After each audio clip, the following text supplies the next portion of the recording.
General Walter Kross grew up in the Bronx, New York. He is the son of a father who fought in World War II, where he was awarded 2 Bronze Stars and a Purple Heart. Kross followed his father's footsteps with being awarded 3 Distinguished Flying Crosses and 13 Air Medals during the Vietnam War.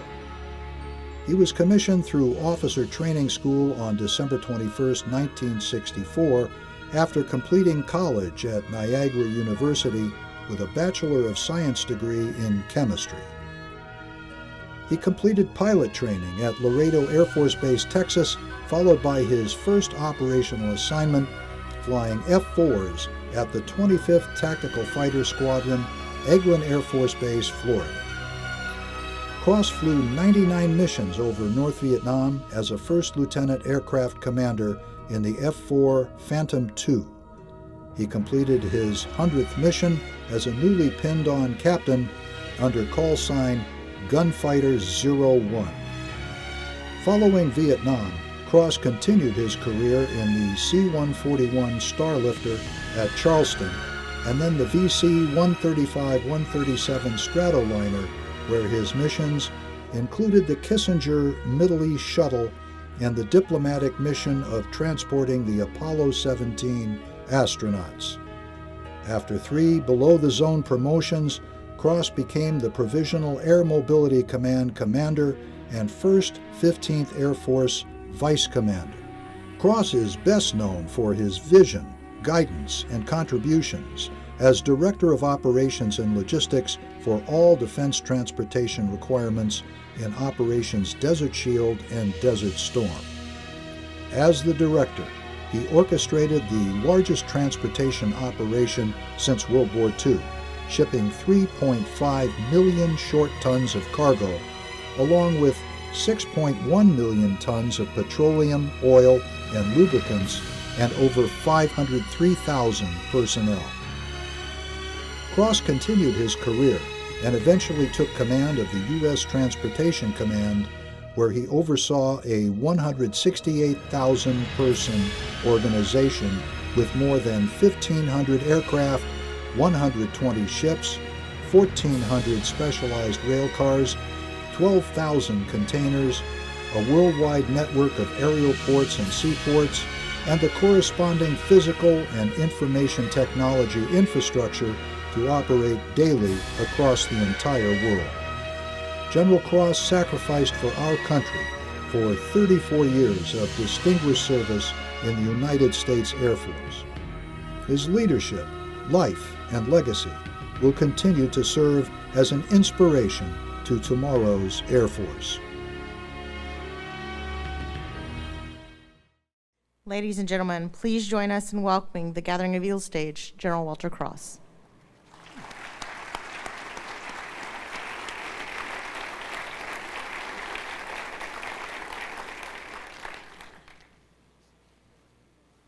Well, good morning, everybody. That's painful watching that. General Horner, Mrs. Horner, fellow Eagles, Colonel Hastings, class members, members of the GOE Foundation, and families and friends. Let me introduce myself. I'm page 77. I found out yesterday. And John Warden, I only signed under your name 3 times. So, John and I have been very, very good friends for over 35 years, and we recounted a story last night where I actually slept on I-85 in a rest area in his Honda, delivering it to Eglin Air Force Base from the Pentagon back in 1981. And I think that was the last time I actually saw you. I'd like to take this opportunity to thank Major Heather Demas and Major Christian Williams, my 2 leaders who have taken me through this process. I really appreciate it very much. It's a great honor for me to be here. I do not feel worthy. I'm sure others have told you that. I really feel more like the person who's just going to cover a particular subject. I'd also like to recognize Heather's parents, Bob and Peggy. Are they here? No, they're not here. Anyway, there they are. They're way in the back. Thanks. They helped me complete my signing process for all the posters, and I appreciate that. As I look out at the ACSC class, I remember my time here, class of 1975. I felt when I graduated that I really did have all the tools necessary for my next assignment, which was 6 straight years in the Pentagon, culminating in working next to John Warden. It's the combination of the tools that the Air University provided here, plus the experience of the first couple of years were very, very important. Those of you who are leaving, going to the Pentagon and other staff assignments, you're going to be what I call the Iron Major or the Iron Lieutenant Colonel. And you say, staff job, how good could that be? Can't wait to get back in the field. For some of you, the most important contribution you're going to make is going to be as the Iron Major and the Iron Lieutenant Colonel. You're going to have the courage to stand up to do what's right, and you're going to have tremendous essay to know when to play your hand for the country, for the Air Force, for your service. It's very, very important.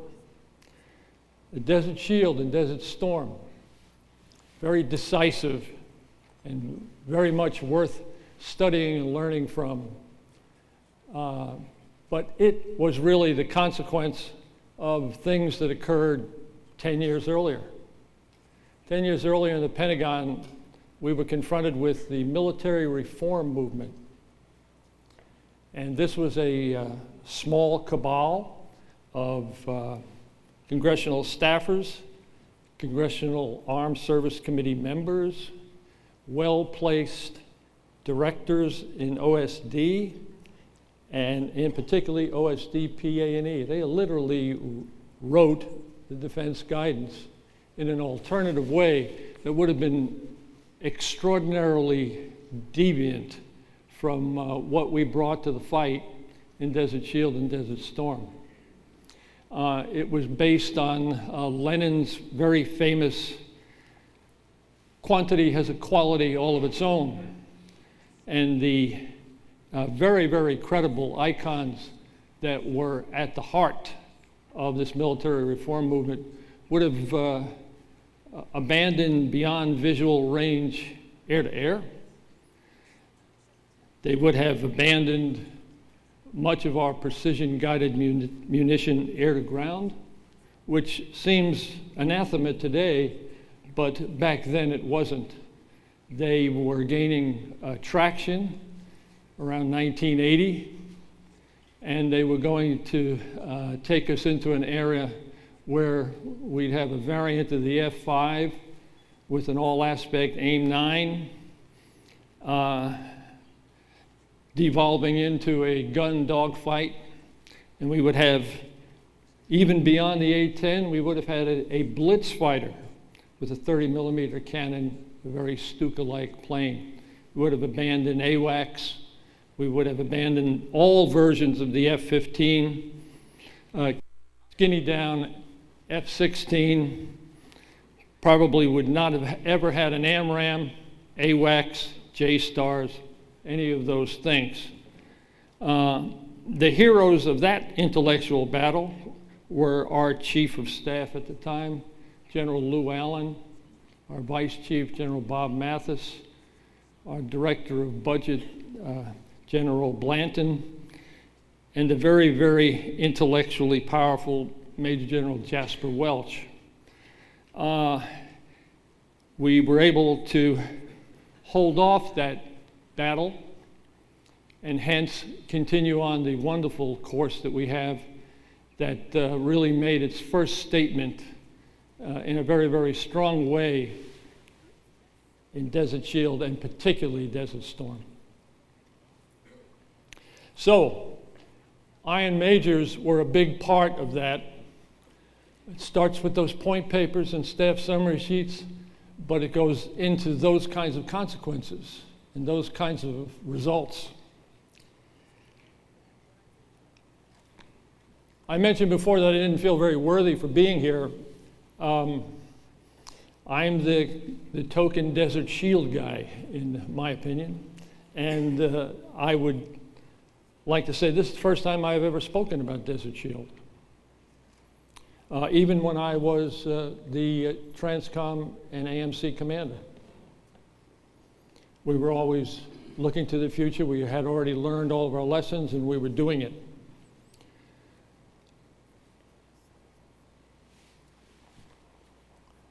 And if I was to look at who otherwise might be on this stage, I would say the first name that would come to mind would be Major General Jack Griffith, who 2 weeks before I arrived at TRANSCOM, which was a day before the start of Desert Shield, he retired after 41 years of service as the preeminent transportation officer in the United States Air Force. I would otherwise not be here if Saddam Hussein acted 2 weeks earlier. Very simple.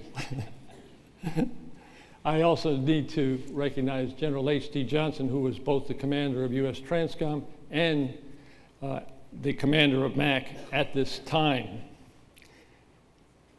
The component commanders, Major General Jack Piatek of the Army component, which at the time was the Military Traffic Management Command, the Navy component, which was Vice Admiral Frank Donovan, extraordinary individual, and the MAC DO, Major General, later Lieutenant General Vern Condra, had a great impact. And two individuals who worked for General Horner at the time, Major General Ed Tenoso, the commander of airlift forces for him, and Major General Pat Caruana, commander of tanker forces, were just extraordinary on a day-to-day basis. Every one of them fixing things that were broken.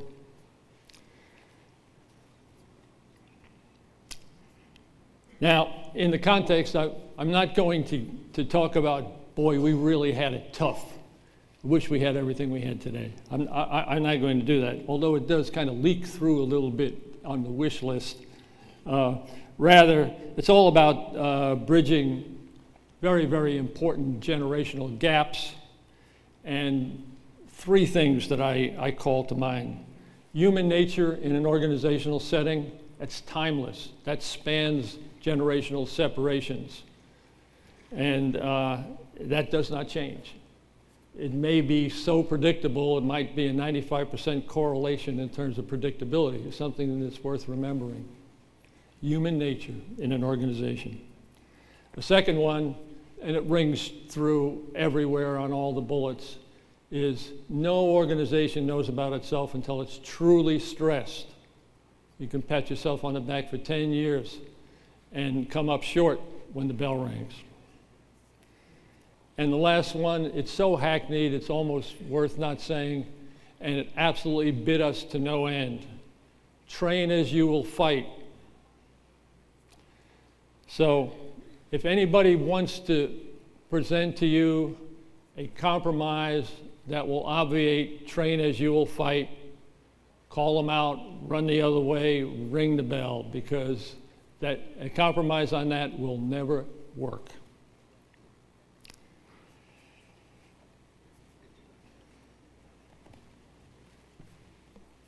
Okay, can I have the first slide, please? Oh, yeah, I'm going to have to stand over here. Okay. For those who have their own personal Project Warrior-based military reading program, I recommend these two books.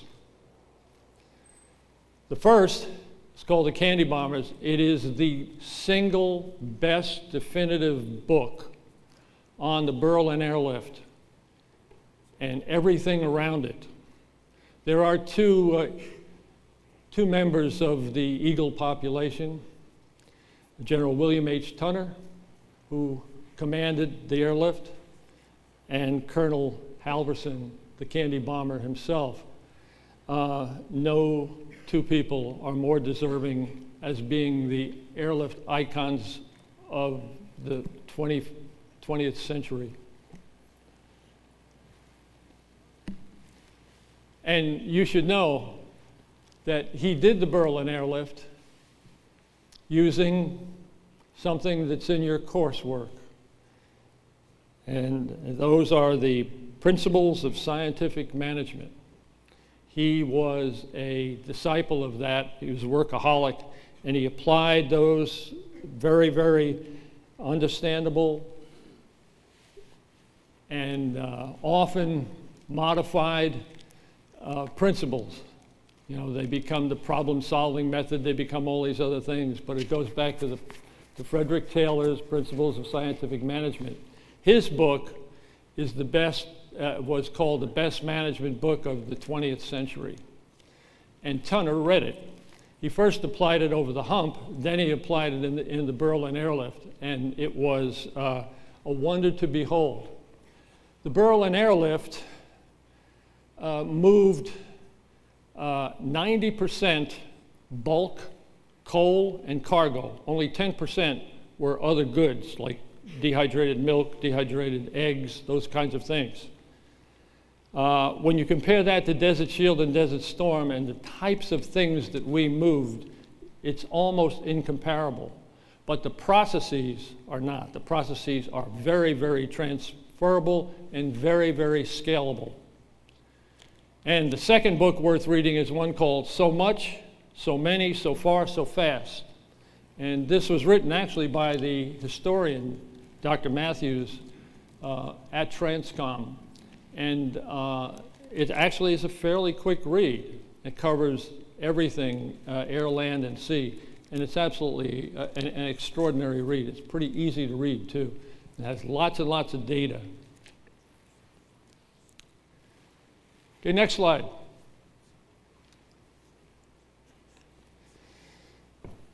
Also, during the frustrations of staff work, no matter what level you're at, Pentagon, a combatant command, whatever, when somebody finally says, a bad plan is better than no plan at all, throw a net over him and pull him out of the room because he is absolutely dead wrong. A bad plan or an immature plan is highly deceptive because most people do not have the core competency of actually executing an O plan until you have to do it. And it can be a black hole that sucks you in, and it could be too late.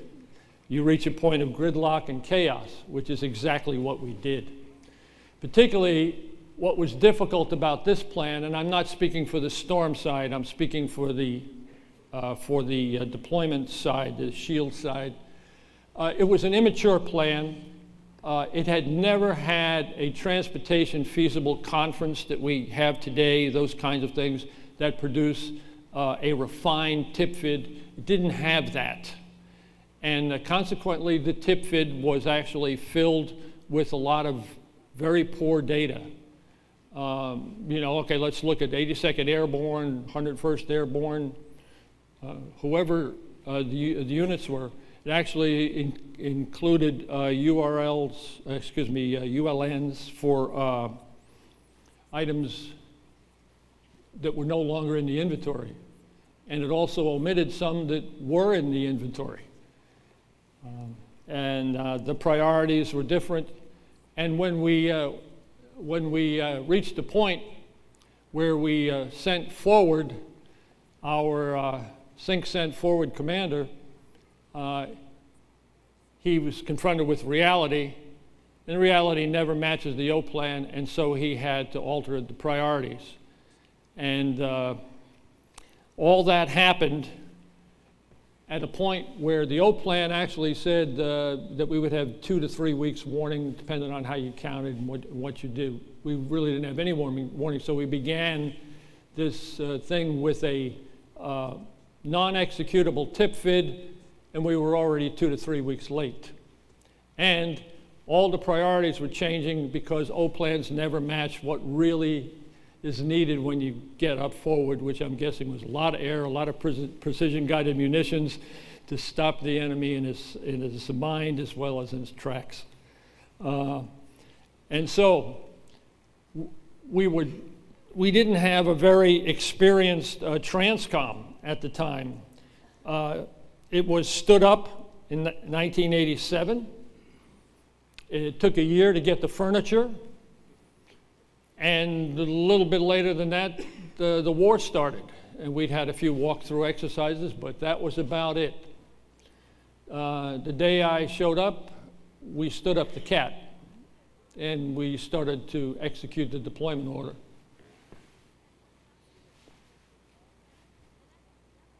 We only had 300 people. We were seriously undermanned. The first thing I had to do was to go over to MAC and beg for people, just bodies.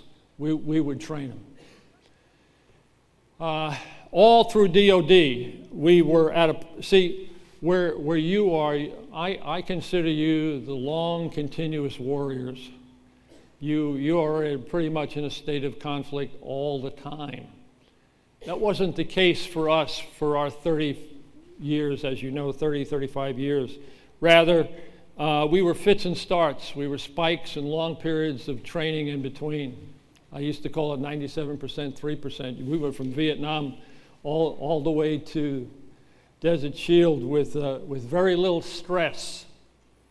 Panama, Grenada notwithstanding. They were heavy C-130 operations and not big strategic operations. And certainly nothing of this scale. And so we just didn't have anybody who really knew what to do, except for a couple of small cells who were very, very proud of this new thing that had started to be deployed. It was called JOPS. And that's the Joint Operational Planning and Execution System. I think we still have it, don't we? I see some nods. It was, at this stage, it was a very, very immature, deliberate planning tool. We tried to use it as an execution tool. This was a time when we had WMIX terminals. I don't know if anybody's old enough to remember WMIX terminals, but they were like big, fat, dedicated computers that could run a couple of DoD systems on them. And you couldn't use JOPS unless you had a WMIX terminal and a WMIX-style printer that was dedicated to it as well. And we had set up this process where within DoD, if anybody wanted to go in to make a change, they could make a change. Not a very good idea. So we had those kinds of things. So the things that were missing were good IT, experienced cells in the right places. We did not have any of the 1990s type logistics and deployment expertise that we gained out of Desert Shield and Desert Storm. And we had 3 stovepipes, MAC, TAC, and SAC. The tankers were in SAC. So we did not have what we have today as air mobility. It simply did not exist. We went to war with the very aging C-141s, which started to retire about this time, actually, and the C-5A and C-5B, which are less than reliable in their reputation. And the Army and the Navy had similar type things, which we'll talk about. Next slide. Remember that thing, train as you will fight? Goldwater Nichols stood up SpaceCom, also stood up TRANSCOM. And the vote in the tank was 2-2, and the chairman had to break, he had to break the tie so that we could have a TRANSCOM. But in the process, they compromised. And they said, well, TRANSCOM, you can have wartime authorities for contracting and for holding TIPFID conferences, et cetera, but not during peacetime. So if you didn't do the TIPFID in peacetime, you see where I'm going with this. I won't go any further. So we did not have any transportation feasibility. We didn't have any authority, because if you didn't have it in peacetime and all of a sudden the bell goes off, it takes a while for people to start paying attention to you. Instead, they turn inward when things start going wrong, and they go to their services and use their service-based systems. And so all these things were working against us. There was a lot of distrust, a lot of chaos. On about day 10, because of so many changes being made, people trying to get into the system and alter their priorities based on phone calls they may have gotten from CENTCOM here or there, and then CENTCOM also changing priorities almost on a daily, not almost, on a daily basis, by necessity. JOPES went into gridlock. It became 12 hours behind, 24 hours behind, became useless. So we literally went to pencil and paper on day 12 of the deployment. And it is at this point that I have to mention one other gentleman who is, that would be on this stage if he was not resting in peace, and that's Lieutenant General Dane Starling, the J4 at CENTCOM. We got together on the phone and we decided to do a recovery plan. And CENTCOM was in charge. CENTCOM set the priorities for 24 hours. They froze those priorities. No matter what, they didn't change. And that's what we put into JOPES, and we put it in with the existing systems, DART, CAPS, ARC CAPS, FAST, other kinds of systems, and all of the servers that were service-based systems, GDSS, the MAC system, all these things that actually talked. Then we took all of our JOPES teams and we put them at CENTCOM, CENTCOM forward, here, there, out, the 35 onload bases, all those kinds of places, we attached them to the deploying units who didn't have any competency in this. They're competent in their primary mission. This is not a core competency, this is a secondary competency. And then they have high turnover and all these things working against you that we now beat down because we know about them. But at that time, we didn't. It was one surprise after the other. And it was 24 hours, then we built it to 48 hours, then 72. 96 hours took months to get to that particular point. But that's how we put the discipline in, got the trust back, and were able to get the flow going again. And then you used a lot of General Tunner's principles. 82nd Airborne, Green Ramp, everybody knows about that. Well, we did just like General Tunner. We reverse engineered it. We produced an airplane that opened the door every hour on the hour. 141, 141, C5, 141, and we kept doing that, and they would load it up. And then when they loaded it up, we get a floppy disk. That floppy disk went on the plane. When it got to the other end, that's what they knew what was on the plane. This was the era of floppy disks, not the internet. So anyway, we kept doing that, and they, we kept having people say, when do we stop? When do we stop? And our commander, H.T. Johnson, said, we'll stop it when the civic leaders from downtown get on the plane. And that's what we did. They got on a plane. That was the last plane that we'd sent there. Because the requirement was so difficult. People just wanted to send so much to guarantee success. The original requirement was something, let's call it 8 million tons. We ended up moving about 9.5 million tons, and it was all supposed to be there by 15 January. It was there later, like 26 January. But that's a little mission creep, and that's the way things are. Okay, this wish list of today's people and resources, if we had the C-17, we would have been 25% more efficient. C5Ms, another 19% more efficient. C-130Js, I can only speak for General Horner, saying that he would really have loved the C-130J there. The actual limiting factors for us were not the planes, they were the loaders. They were Vietnam-era loaders, those things that put the pallets on the planes. So now we have things called tunners and halversons, and they work remarkably well. They're highly reliable and they're very, very efficient. We didn't have a tanker bridge because the tankers were held for other reasons. Some of them were deployed. The O plan actually required KC-10s. We didn't get the KC-10s beyond 5 until it was very late. It's because it was such a versatile, wonderful plane and they had other reasons to use them. But it was one of those things that you have to catch in a refined conference. 40% of the C5 pilots were AR capable.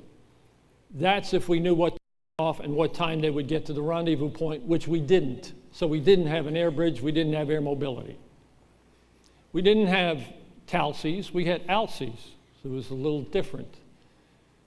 And so those kinds of things, if we were able to put the stage crews where we had the ability to put stage crews, again, we could have been 22% more efficient by putting them in different places, but the real estate was literally not available to us.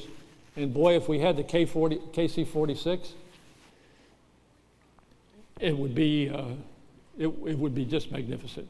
And today we now have a thing called throughput and velocity that has all the lessons learned that we talked about. Next slide.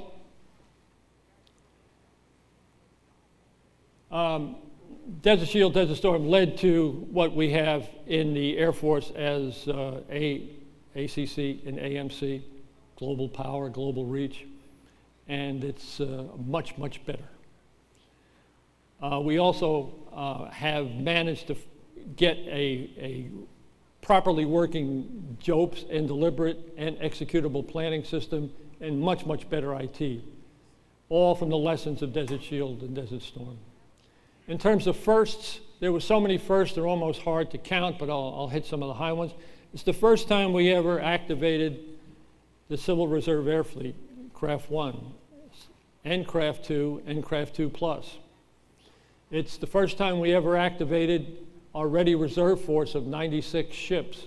We used to break out 1 or 2 a year. We broke them all out, starting with some of the best. It's the first time we ever used all of our rail cars. I don't know whether you know or not, but the Department of Defense has 1,450 rail cars that are designed to carry tanks on rails, things like that. And we used all of those. First time we ever used our bus motor coach mobility network. All kinds of things. It's the first time we had a hunt for crews for those 96 ships. We had to go bring back 60-year-old McDonald's assistant managers to get back on these ships, and they did it. And it's because we had things like the Seafarers Union and the Longshoremen's Union, who were truly patriots and did phenomenal work for our country. The list goes on, all the way down to picking from General Tunner, recognizing people you wouldn't otherwise recognize. We created medals for commercial pilots and flight stewardesses. It's the only time I've ever been to a medal ceremony where they cried. Next slide. On the sea lift side, much the same. I'll kind of dance through this, but we were very, very lucky because while we were doing military reform for TAC Air, which also included Navy TAC Air, by the way, they were going to do the same thing to them. The other thing was the Navy invested $7.4 billion, and they bought 8 fast sea lift ships. They bought a bunch of roll-on, roll-off ships. That's how the Army loves to put things on roll-on, roll-off ships. We bought a lot of maritime prepositioning and afloat prepositioning, and we made some other ships ready. Those saved our bacon. A fast sea lift ship that is the equivalent of 216 C-5 sorties. So do the math, because they completed 34 round trips with the 8 ships, which is extraordinary. That's a lot of C-5 sorties that they made up. And, you know, they go pretty fast. That Navy investment was very, very important. All part of that 600-ship Navy thing from 1980, you might remember that. And I already talked about the Merchant Marine and readiness shortfalls, those kinds of things. On 31 December, we actually had a steel bridge. We had one ship every 50 miles headed towards Adamam, the major port that we used over there. Next slide. Go back one slide. From the United States, 560 ships going over there. That's a lot of stuff. When Europe kicked in and bringing the 2nd Armored Division, another 210 ships. But it's not just the ships. It's things like what's on them. Beginning, it was all the tanks and Humvees and those kinds of things. Later on, it was ammo. Ammo is hard to put on a ship. It takes a long time. You got to put in a lot of shoring. Even worse, putting on airplanes. And it's the toughest requirement to get right and to synchronize with the people in the field, because they absolutely have to have different things than they thought they were going to have. It's just the nature of war. Okay, next slide. Getting it from the fort to the port is no mean feat. And total force, things called TTUs, these are the teams that MITMIC sent to all these different ports, Houston, Savannah, Jacksonville, West Coast ports as well. We use the national rail system, the roads and bridges. These things, each one of these would be a briefing in itself. Notice that we use 16,000 rail cars. Those are commercial. 55,000 trucks. By the way, we never had an accident with a truck. We never had an accident with a train or a rail car. So this is extraordinary. Note the number of buses that we used. The number one bus company was actually on strike the entire time. So we had to use secondary systems. Look at the number of trains to get a heavy unit from Europe to the North Sea ports. They were not deployable. They were not ever supposed to deploy. And look at what we used. We used barges, because barges were more efficient than getting them on the road sometimes. So all of these things really add up to an extraordinary story of what occurred. This part was very much like the Berlin airlift because of the weather we confronted and the host nation effects. Next slide. These numbers are not very meaningful because they're so aggregated, but I need to point out that the 500,000 people, 90% of them were delivered on commercial air through the craft. The craft flew 3,600 sorties for us. We flew another 16,500 sorties. When you put it in terms of ton miles, it was the Berlin airlift every 6 weeks from 7 August to 10 March. And we weren't carrying coal and grain. We were carrying extraordinarily difficult things to carry, very, very heavy stuff. We only had one aircraft crash. It was a C-5. One of its thrust reversers opened, taking off out of Ramstein, and we lost that C-5. Normally, we look for a mix of 90% sea and 10% air on O planning. It's part of the deliberate planning process. You can see what we did. The scorecard was 21% air. Why? Air makes up for the sins of others. Late planning, no planning, bad planning. It's the way it is. Forced closure was missed. I talked about that. But still, the patriotic efforts where they had 80% of their stuff. They did an outstanding job of being combat ready, and it really did prove to be extremely effective. One of the things that I didn't mention was that this was also our first container wars. First time we ever used containers to move unit equipment and also a lot of resupply and stuff. And one of the things that you really wish you have, not only on roll-on, roll-off ships or planes or containers, is in-transit visibility. We didn't have in-transit visibility. Those systems were just kicking in at this time. The things we have today, just think about how you can track your bag or your package from Amazon. Oh boy, we wish we had that.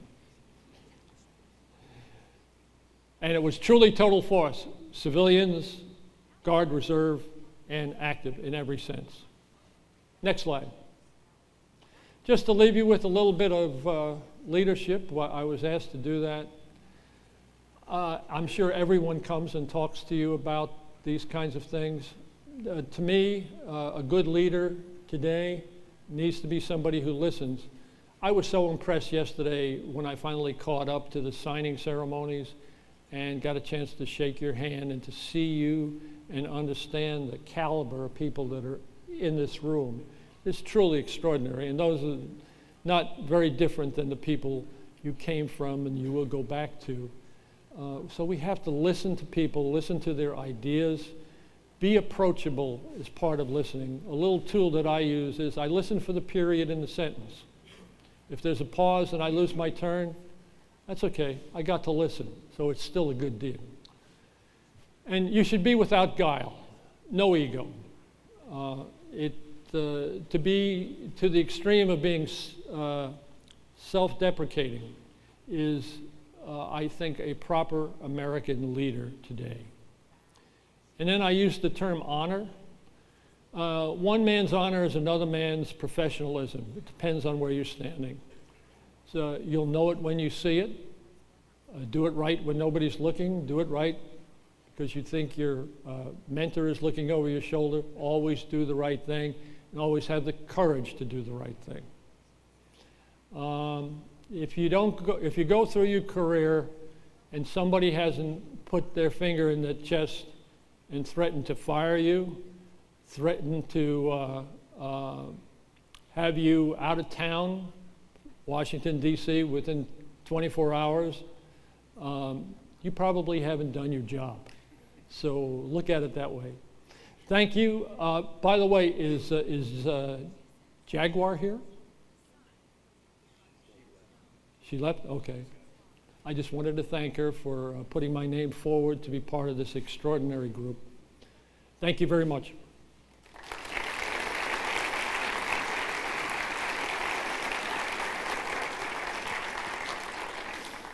General Kross, we would like to thank you for being here today and sharing your leadership traits with us and your experiences. And so now at this time, we'd like to open the floor up for questions. So if there's any questions, would you take the mics at this time, please?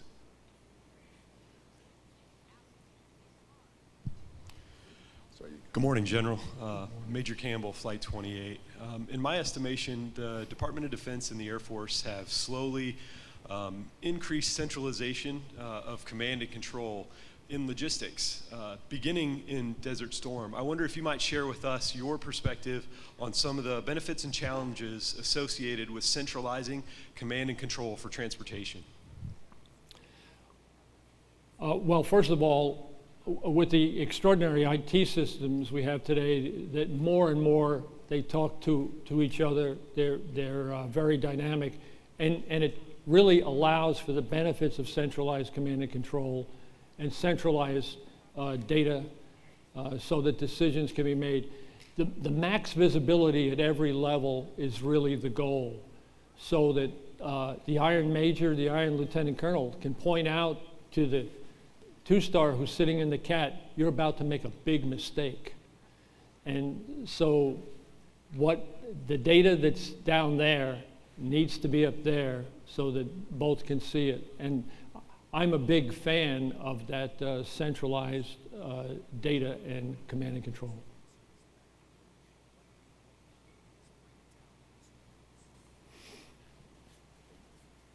Sir, I have a question for you. So in order to do your mission, when we interviewed you, you talked about the importance of relationships. And so in understanding and looking back on those relationships, my question to you is, what would you do different as it relates to Desert Storm?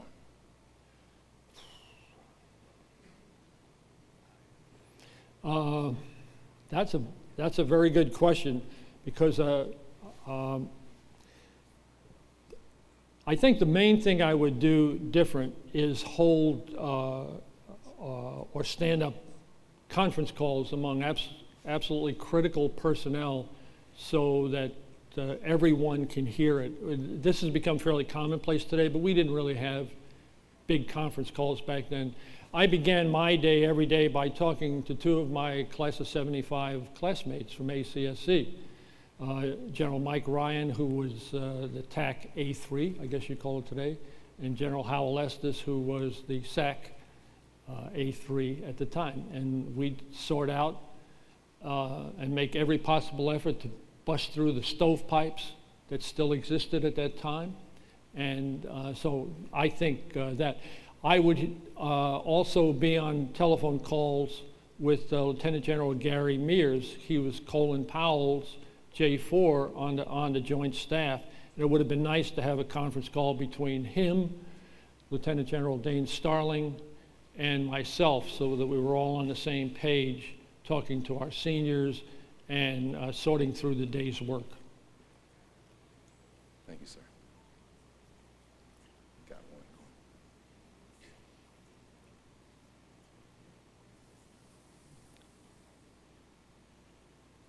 Morning, General. Good morning. If you had the opportunity to be in front of Congress giving testimony today, what type of warnings might you give about the capacity that we have within our mobility fleet now to fight a long-range fight, maybe in the Pacific? It's a very good question, but I am not knowledgeable on today's capabilities, so I really can't answer it. I'm sorry. I did, one thing. We had a wonderful time at the game yesterday. With the biscuits. At the beginning was a ceremony with the honor guard, and they brought out the flags. And it's the first time I'd ever seen the honor guard in the state of Alabama, and it reminded me when I was in Vietnam and I was flying the F-4. I flew every one of my combat missions with an Alabama flag in my pocket, right down here, because it's just a beautiful big red X on a white field. And I told my roommate that if I ever got shot down, look for that flag. And we had a special way that we would fold it so they would know that it was me and not my captors. So I do recommend those kinds of little things. It's a real honor to speak with all of you today, and I look forward to being with you for the next couple of days. Thank you.